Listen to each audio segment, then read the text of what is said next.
Okay, good evening, everybody. Thank you for joining. Tonight is the Communication Subcommittee meeting, and it's February 28th. And I'm going to kind of hand this right over to Ms. Buckman. I don't know what We have a few to go over. I'm sorry? I think that was one of the community members that had their microphone on, so I muted them and we Okay, I just want to mention that this is being recorded, just so everyone's aware. And Ms. Buckman, I'm going to ask you to take it away. Okay, I am going to attempt to share my screen. Does everybody see that? Yes, okay, a thumbs up, good. Okay, so we're going to start by just reviewing some of the ongoing projects that we've been discussing at past meetings as well. We've, through the process of keeping the community informed about the work toward LMSD Smart Start, the later start times. We have been sending monthly graphics out to the HSA newsletter editors with a new look each month to remind people of when the start times are going to start, along with the times and the link to the information page on the website. So just refreshing those graphics each month to try to keep things top of mind. And then Dr. Yanni has shared the information about the proposed change to the walk zone for high school to realize the transportation efficiencies that are necessary to make the three tiers of transportation work. And we've been receiving a lot of feedback about that. So clearly those messages have gotten through. And as Dr. Yanni has said, the transportation department's continuing to reassess and look at all the different possibilities of ways to achieve those efficiencies.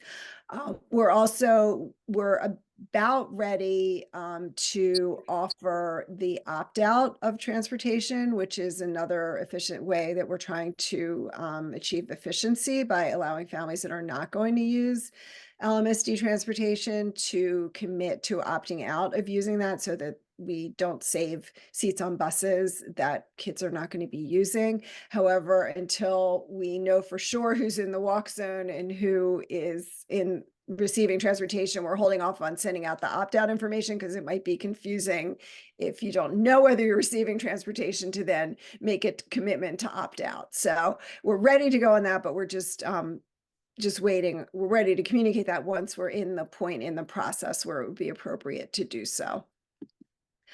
The other big thing that we have launched is our full day kindergarten and first grade registration. And I checked last week, as of February 23rd, 374 new kindergartners had registered. So the word is definitely getting out. This is early in the year, and we're asking people to register as early as they possibly can because we have a lot of questions about how many kids are going to be registering for the full day program. Because that's just an unknown, and there's staffing and budgetary decisions that we're making using projections.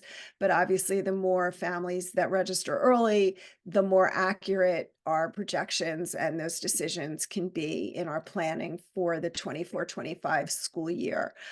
In conjunction with launching registration, we've updated the FAQs. We updated information about partner schooling and how that works on the registration site. The flyer that you see to the right of the screen has been shared out extensively. And I think that's one of the reasons why we've gotten such a good registration response already. Of course, we sent it to our HSA newsletters. We shared it with the township, and they've shared it on their social media. The commissioners who send out newsletters can be sending that out in their newsletters to their wards.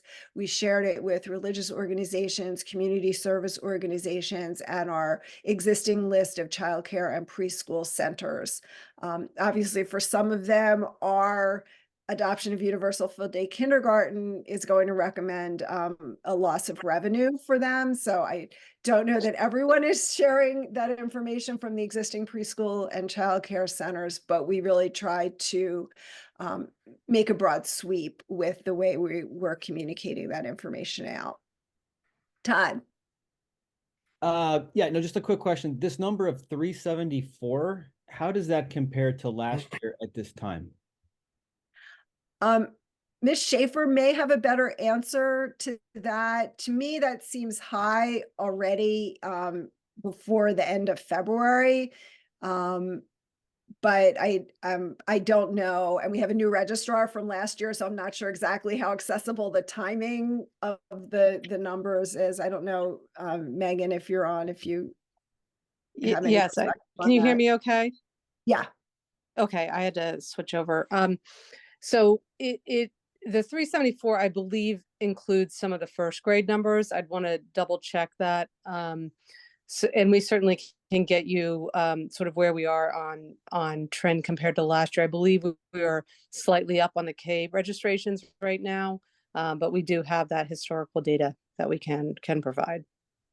Just for some comparison, this year, based on some like a recent poll of our kindergarten enrollment, we're at 344 kindergartners this year.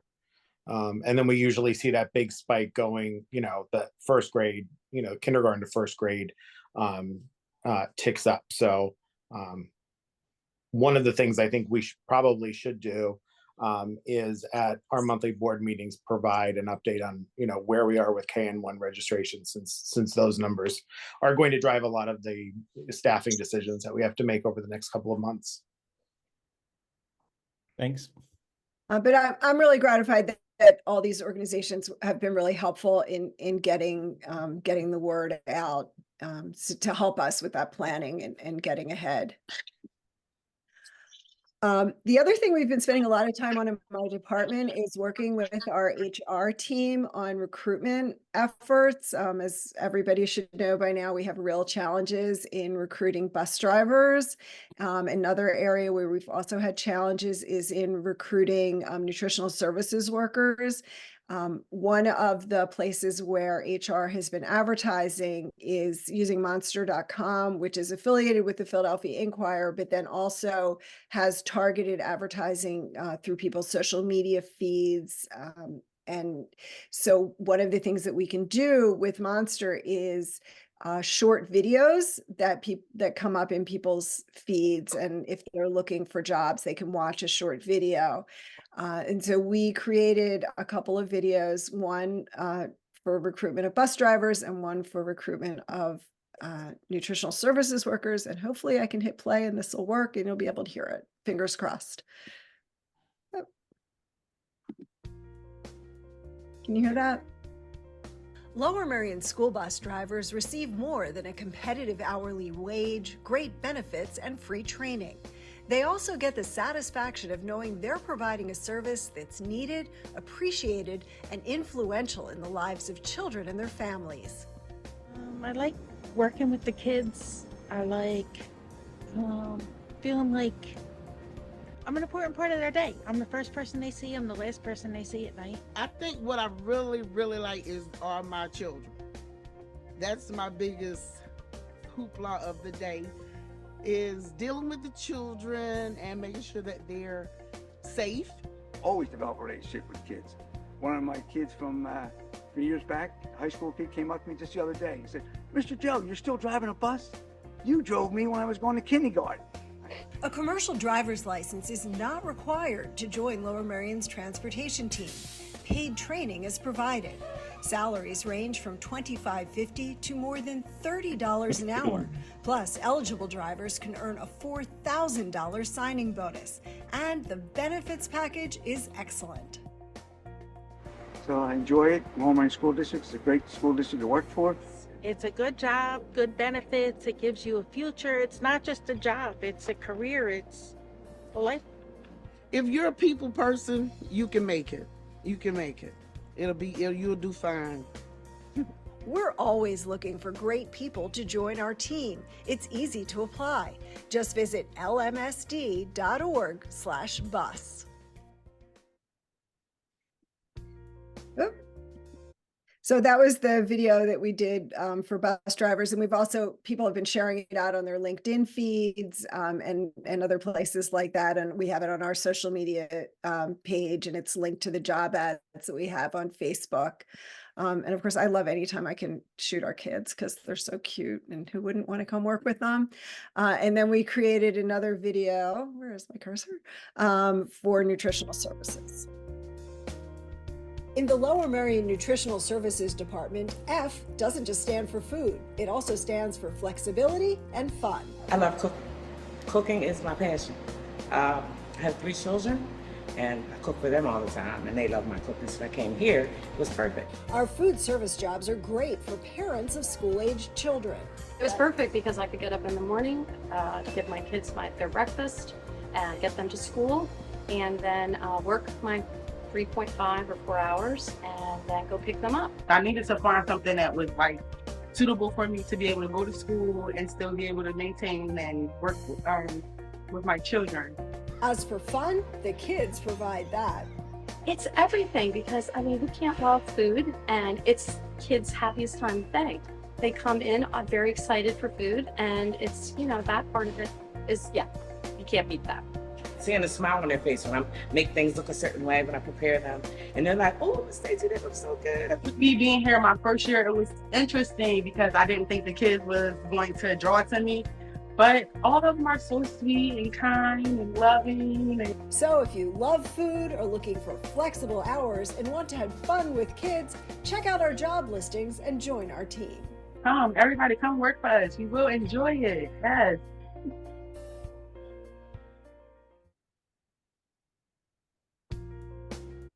So those were the videos that we created, and I really appreciate the coordination we had with our transportation department team and our food services team in identifying the people to be interviewed. We shot the kids over at Penn Valley having lunch. They were adorable and very excited to be on camera. And we've gotten some good response to that. We also have really stepped up our Facebook advertising, because we found that to be really effective and a really good return on investment, as opposed to some of the other things that we've tried.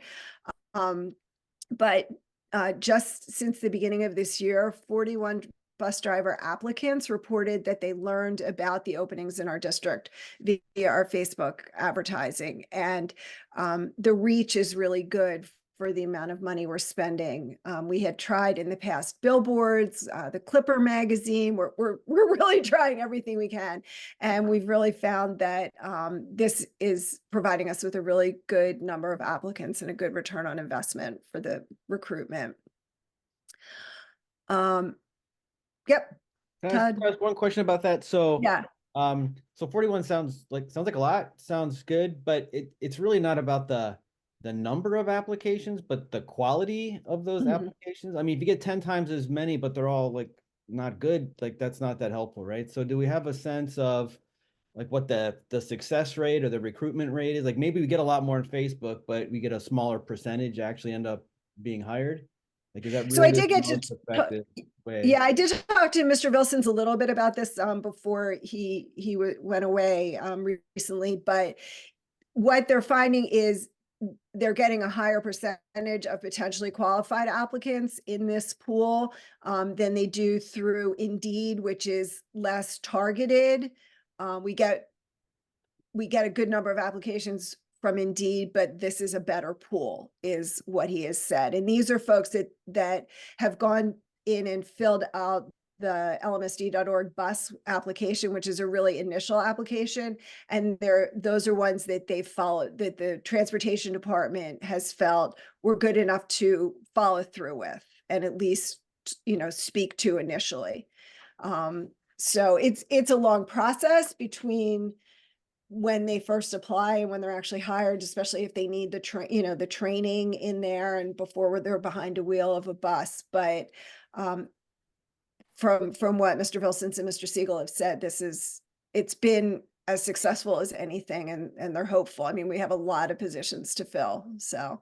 And we've Okay. also had some comments, like I'll monitor the comments on the Facebook page, and it's also raising some interest for people who want to be bus aides, which is another area where we're looking for folks. So at this point, it's like the more eyes on it, I think the better chance we have, because as we've said a lot, there are drivers can write their own ticket. There's so many people looking for them. Abby. I don't know if this is something I've heard, but is there a referral bonus also? I believe that there is for existing drivers, and one of the things that we had in the presentation, I think it was 2 months ago, but it might have been earlier, we actually created business card size little recruitment, like they're almost like little postcards, but they're the size of a business card that our drivers themselves can carry around. And if they're a church or a shopping center or whatever, and they see a friend, they can just whip out one of these cards and say, here's the information for you to apply. So that's how we know when they do apply. One of the questions they're asked is, how did you hear about this? And that's how we know how many were referred through Facebook. And then they can also say word of mouth or another driver.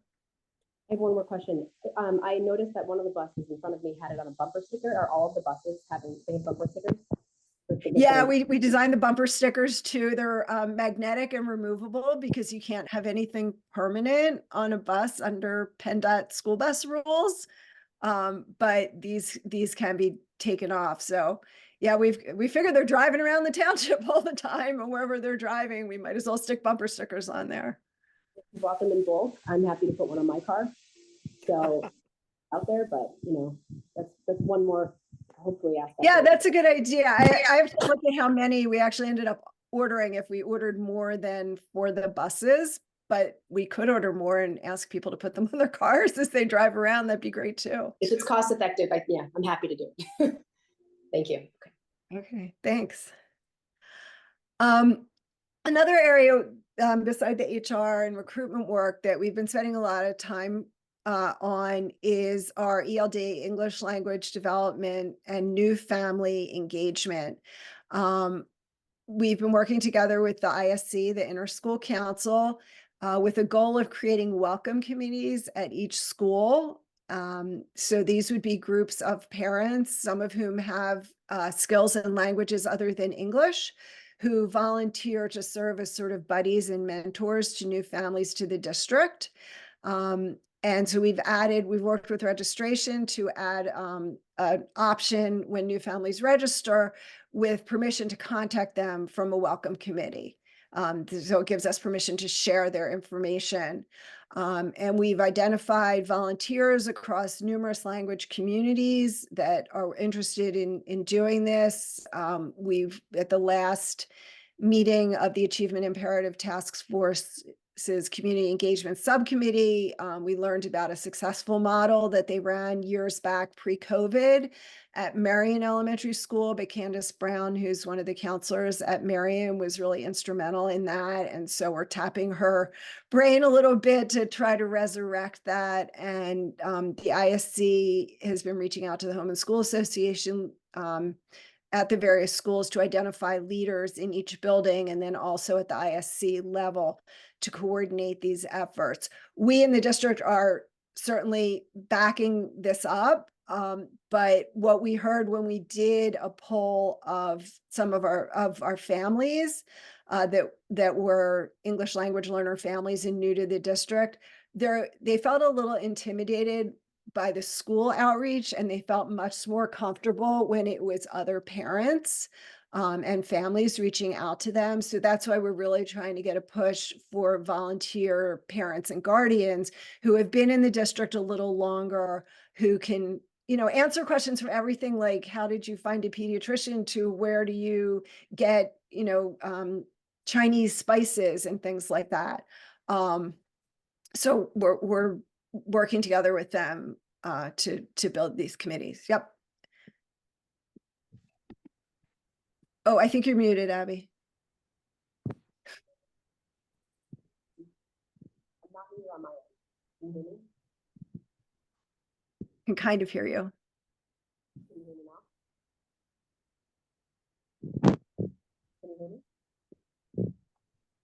Do you want to put something in the chat? Okay. Then I was going to say, oh, we also have the ELD Family Night that's coming up on May 9th. That's something that our English language development staff puts together every year. It's a combination social event, resource fair. Last year was an ice cream social. I think this year they're talking about doing a board game night. And we'll ask the volunteers to be at that event because it's a great place to make connections, and the kids are all doing whatever they're going to do if it's board games, and then the families all congregate and meet each other. And then we hope to really get this underway for the start of the upcoming school year. And then what we're also doing is working to coordinate with the ELD staff who works under Dr. Martin Patone and the DEI liaisons that work under Ms. James Coles, because we have a lot of efforts going on in this area and we need to coordinate them to really strengthen them. So I'm not sure if I can see that. Oh, here's the chat up here while I'm sharing my screen. Could the ELD Family Parent Connection Group be utilized for families with kids with special needs as well, sort of a mentorship relationship? So we have the CSE, the Committee for Special Education, and that's really their forte is connecting with the special needs families. So I think that certainly if a family comes in, one of the resources that they could be referred to is the CSE, because they have a lot of that information about how to advocate for your kids and get services and things like that. But it's a good point to remember to make those connections as well, I think. Yeah, I don't know if this is working now. Oh, You can, now I can hear you. for some reason. But I think when we think about why that might work for the ELD families, and part of it I really think is that it feels a bit more organic and more on the ground. And so CSE is amazing, but I think it would be something to explore for that world too. Yeah, that's great. And we'll put that together. There's another comment in the chat, the belonging subcommittee of the wellness committee. Yeah, we'll definitely touch base with Ms. Schaefer, who's working with the wellness committee. Okay, I switched pages. I don't even know how I did that. Okay, other too many windows open. Other recent projects, we've been continuing to update Dr. Yanni's Making Practices public page on the website. There's been information added about Islamophobia. Dr. Yanni has been busy with his podcasts. We have 2 new podcasts that he's done since our last meeting, and we're excited that they are now also available on iTunes and Spotify. He is big time now. As well as you being able to listen to them on the website. So we'll continue as topics come up to continue to do the podcasts. We had the picture down at the bottom there, you can see is from our MLK Afternoon of Service that was in January. That was a great event. We had literally hundreds of kids of all ages from all schools doing hands-on community service projects at the Harriton High School cafeteria. It's one of the few events where we have families and kids from all the schools doing an event together, and it's always a great afternoon. And my favorite part is always seeing the high school kids working with the younger kids and showing them the projects and working together with them. And it's a great opportunity all across, because everybody's doing these projects, and then the little kids get to see the high schoolers and like, oh, I'm going to be like that when I grow up. And we had a ton of student groups and also community organizations represented, and it was just a great way to kick off that holiday weekend. I was literally on a text before we had our meeting tonight. We're going to tape our 4th Keep Kids Safe video, and this will be on mental health resources. This is a project we're doing in conjunction with the township, and Dr. Lauren Walker from our Student Services Department is going to appear in this video talking about what resources families can access when children are first of all, identifying some signs of mental health issues, and then what resources are available. And then that and the links to those resources will be available on the Keep Kids Safe page of the website. Upcoming projects. Next week, Ms. James Coles and I will be going to the PennSPRA annual seminar. PennSPRA is the Pennsylvania School Public Relations Association, and we'll be talking about our ongoing work in building belonging and how we've been communicating that. And then I will also be participating in a panel discussion on the topic is when something at your school makes national or international news.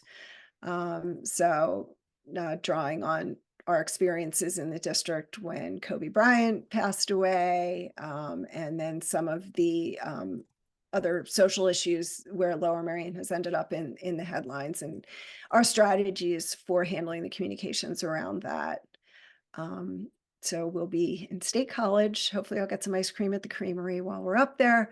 And that's the end of next week. And then also I'm working with students from Lower Merion Inheritance SAGE organizations. That's Students Advocating for General Equality. They do an annual student-led conference each year on different topics where they want to be advocates and activists. They determine the topic areas, they present workshops, peer-to-peer workshops and activities. And I work with Ms. Stibitz and Ms. Wilson-Harvey at Lower Merion and Harriton, respectively, and work with the kids on sort of the registration page and some of the logistics and, getting buses and meals and things like that for them. And so we have a meeting about that, I believe, next week as well. Oh, I'm sorry, I'm getting behind in the chat. That's okay. I'm watching the chat. Okay, thank you. There's like so many windows. Okay. Oops, wait, let me go back. Then we're talking a lot about anybody that's been to the board meetings and the budget and the finance and the facilities and purchasing committee meetings recently knows that we are very much in the middle of our budget process for the upcoming year. And we've been talking about how we are going to continue to get information out about the budget and some of the constraints we're facing on the budget this year so that the community is aware of the different parts of the budget that we're considering and things like that.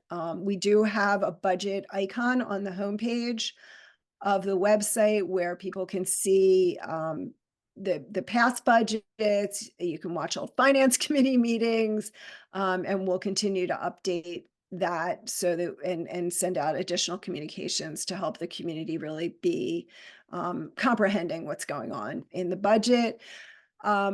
We also, and this is something that I wanted to get feedback from the committee about, we have been doing twice yearly printed newsletters that are sent to all residential addresses in Lower Merion and Narberth.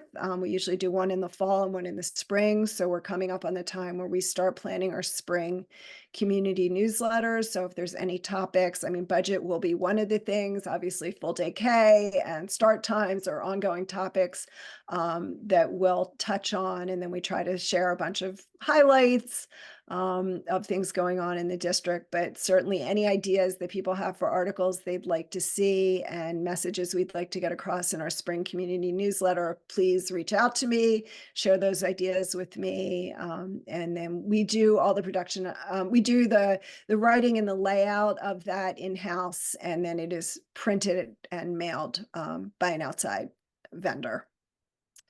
And then I'm working along with Mr. Lil from our operations department, and we're planning some upcoming meetings with the township to talk about LMSD Smart Start and the impact that it's going to have community-wide. Obviously, with our schools changing times, there's impacts on when the crossing guards are going to work. There's impacts on when the traffic is going to be heavier at different locations, and how we want to coordinate our communications with the township and the commissioners so that not just people who have kids in school, but other residents of the township and Narberth Borough are aware of these changes and how it might impact them in the mornings starting in September. So we're talking about signage, at the schools, things in the commissioner's newsletters, and other ways that we can work together to get the word out about those upcoming changes. And I'll just say, Ms. Bugman, in terms of meeting with the township, I think it's important for those that are listening either now or in the future. We've reestablished our intergovernmental group. So I attend that group with Dr. Sautner and Mr. Herman, the township manager, and a number of commissioners. And so having that dialogue, we've had one meeting so far, we have another meeting on the books, has been really productive because we can keep the township abreast of what's going on. The township can keep us abreast of what's going on. Our first meeting, we talked a lot about Smart Start and also walk zones. And, those, I think the vision for those meetings was probably to meet every other month, at least maybe for the next year or so, and then perhaps space it out from that. But it's really great. I've established a really good relationship with the township manager. I think our board and commissioners are reestablishing that great relationship. So I think that's something that's going to serve both the township and the district really well. Yeah, and I have, as I mentioned, with our Keep Kids Safe video series, I've been working very closely with my counterpart, who's the public information officer for the township. And she and I have established a really good relationship. And, I'll give her a heads up when we're having a big event at a school, so she can let the police know and things like that. And we share a lot of information about things that are, impact us mutually. So, I saw Dr. Riedke said we should list job openings in the community newsletter. Yeah, we put those bus ads in, everyone, but we will do that again and make it, we usually put it on the front in big bold. The commissioners, also have this sidewalk committee, right? So we want to make sure that in those meetings, there's alignment between their priority list and what we need to do for the new walk zone and stuff, right? Yep. So that those comport with each other for sure. Right. And as just a bit of a reminder, or maybe new information for folks that weren't aware, several months ago, we had the opportunity to provide some feedback into their plans for sidewalks, specifically right around our schools, because there's a number of places. So we're really grateful for that opportunity. And I think that, some of the feedback that we gave, when we see that come to fruition, I think that will just solidify the relationship with the township that much more.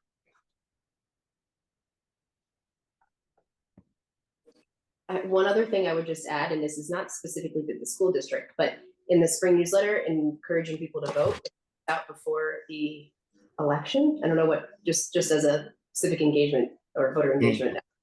Why not? What's our timeline, Amy, for the spring newsletter? So we usually try to get it out in late May, early June. It's a long, the printing and mailing process is long, and we use bulk nonprofit mailing. So we're never quite sure when it's going to actually arrive in people's mailboxes.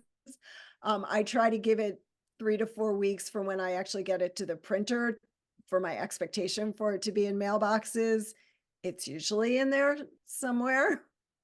But if it looks like it'll align, we can definitely, put a reminder in. And what we can do, I think, would be a great way of featuring that is we have students who are working on civic engagement and getting out the vote and voter registration. So we could certainly include a story about the student-led work in that area, and then include a reminder. Because again, I love featuring students. It's my favorite thing to do. But that would be a great thing to include as well. And it would be very timely. Yeah, and it would help, I would think, help kind of build bridges a little bit with the township to show that we are not just looking inward, we're also looking at the whole community at large, and we're encouraging people to get involved that way.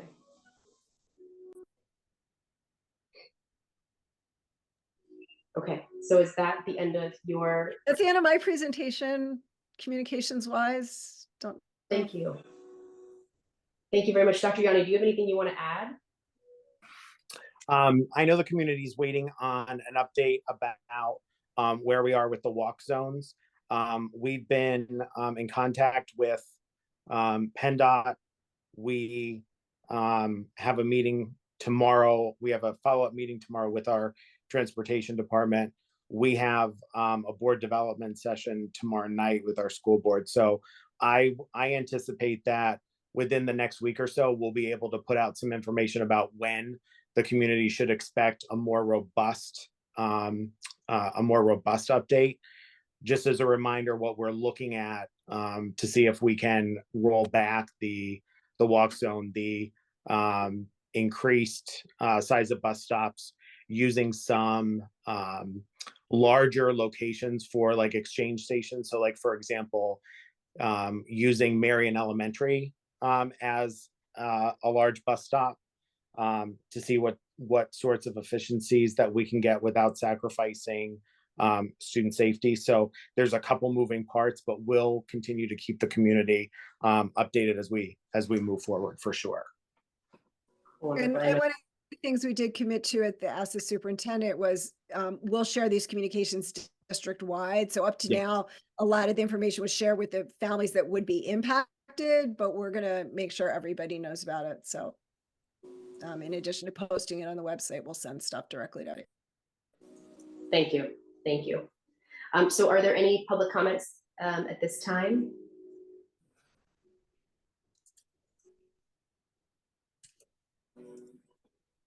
Mr. Gold has his hand up.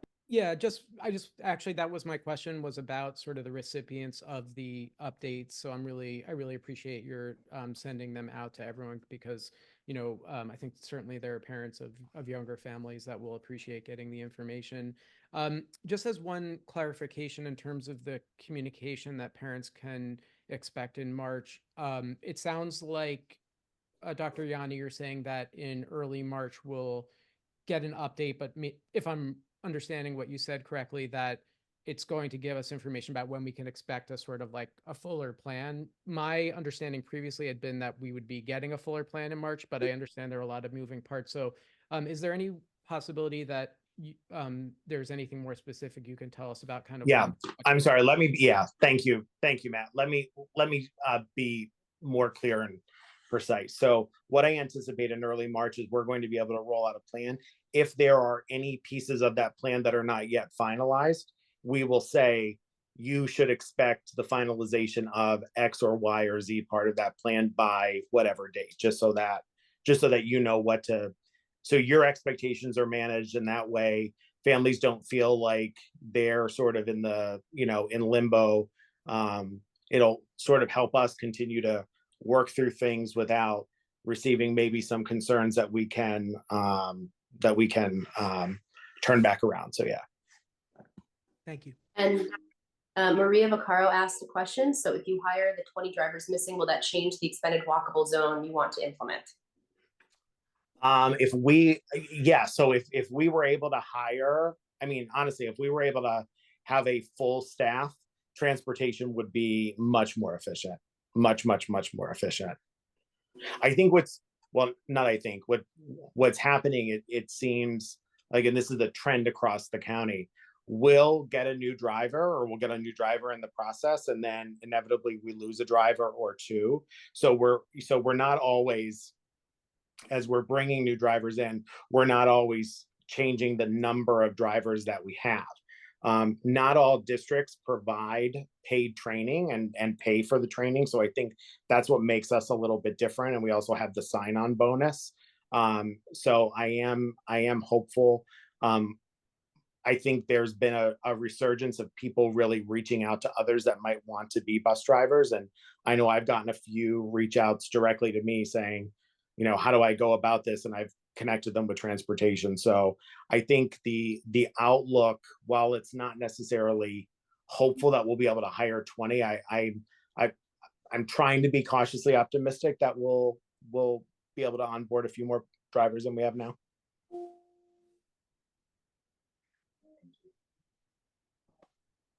Do we have any other comments? Dr. Yanni's hand is raised. No, sorry.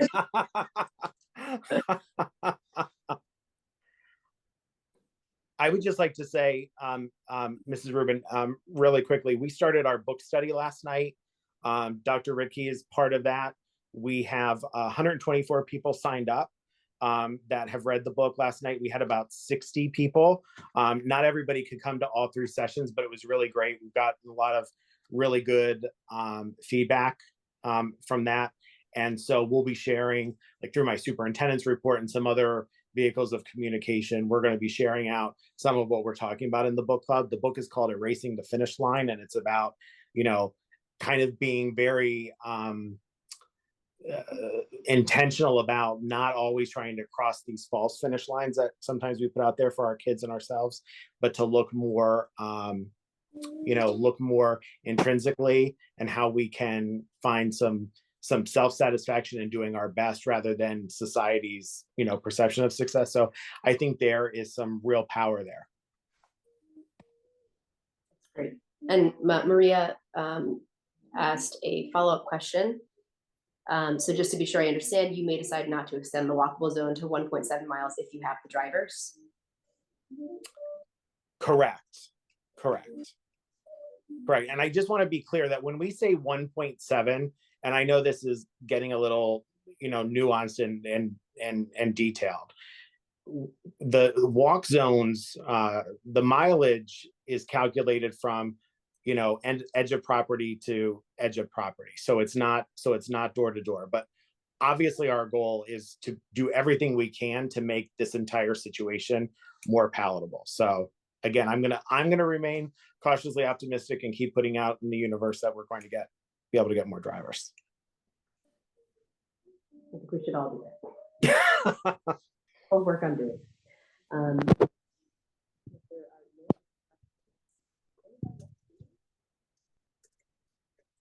I think we lost your audio again, Ms. Rubin. Do